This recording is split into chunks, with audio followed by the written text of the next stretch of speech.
She put me on speaker. I heard laughter before I heard her voice. Women laughing. High, sharp, expensive laughter. Then she said it. It's over. The room on her end erupted. Someone clapped. Someone else whispered, finally. I stared at the wall, phone in my hand, the weight of silence pressing down between her mockery and my breath. I could have said 1,000 things, could have screamed, demanded, begged. Instead, I said, "Okay, I understand," and I hung up. The laughter cut off in midair. The quiet that followed wasn't sadness, it was clarity, a kind I hadn't felt in years.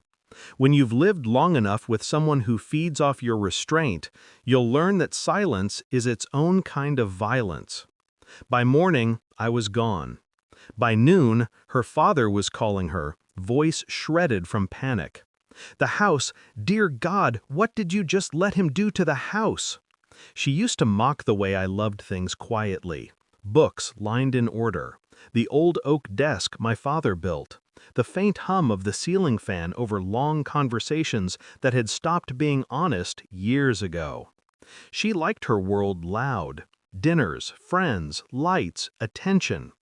I used to think that difference kept us balanced. I was wrong. It was what she used to erode me. It began with jokes. You're too calm, too careful. You never fight back. Then came the tests. Late-night texts from men I didn't know. Trips that lasted longer than she claimed. Lies that were so small they almost felt intentional, meant to measure my tolerance. I always stayed silent. She mistook that for weakness.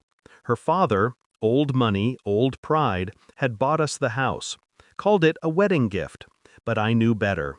It was insurance, a way to remind me what part of her I'd never really own. I never cared about the house, until I realized how much she valued it. That's when I began to plan. I started watching patterns, hers, not mine.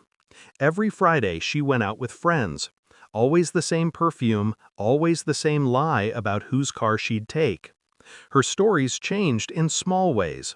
Timelines, details, words.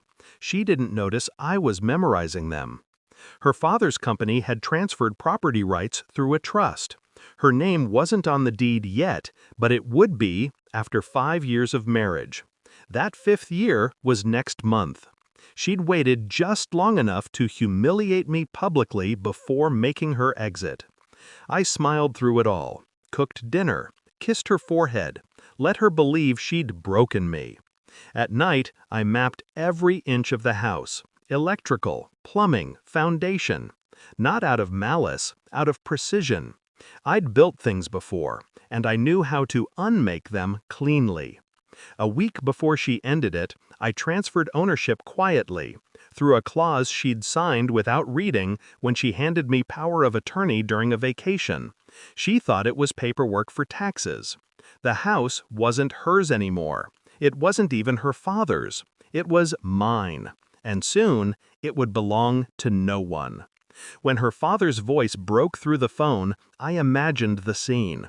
Her sitting up in bed, hair tangled, face pale, confusion twisting into dread.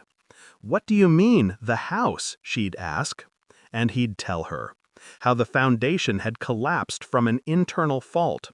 How the insurance voided coverage because of unreported structural modifications. How every dollar she thought she'd inherit turned to ash overnight. I hadn't burned it. I didn't have to. I'd hollowed it, removed its spine, sold its heart piece by piece over months, transferring value into a quiet account she'd never find. I'd taken nothing that wasn't already mine. The house looked perfect from the outside, but it was dead from within. Just like the marriage. She called that evening. I let it ring twice before answering. "You destroyed it," she said. Her voice was small, not angry, just cracked. "My father's losing everything. Why?" I let the silence sit between us.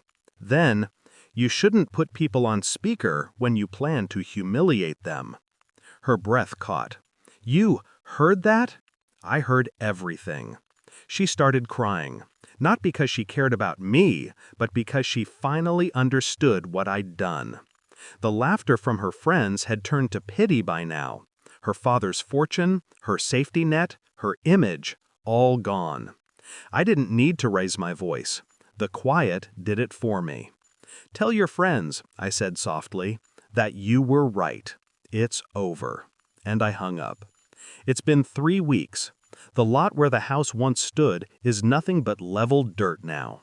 Sometimes I drive past it and park for a while. I don't feel anger, not satisfaction either, just calm. People mistake calm for peace. It's not. It's the absence of noise once the storm has finally done its work. She called again last night. I didn't answer. I don't need to. She already lives in the silence I left her with. The same silence she once mocked. Now it's all she hears. And it's the only thing she'll ever remember me by.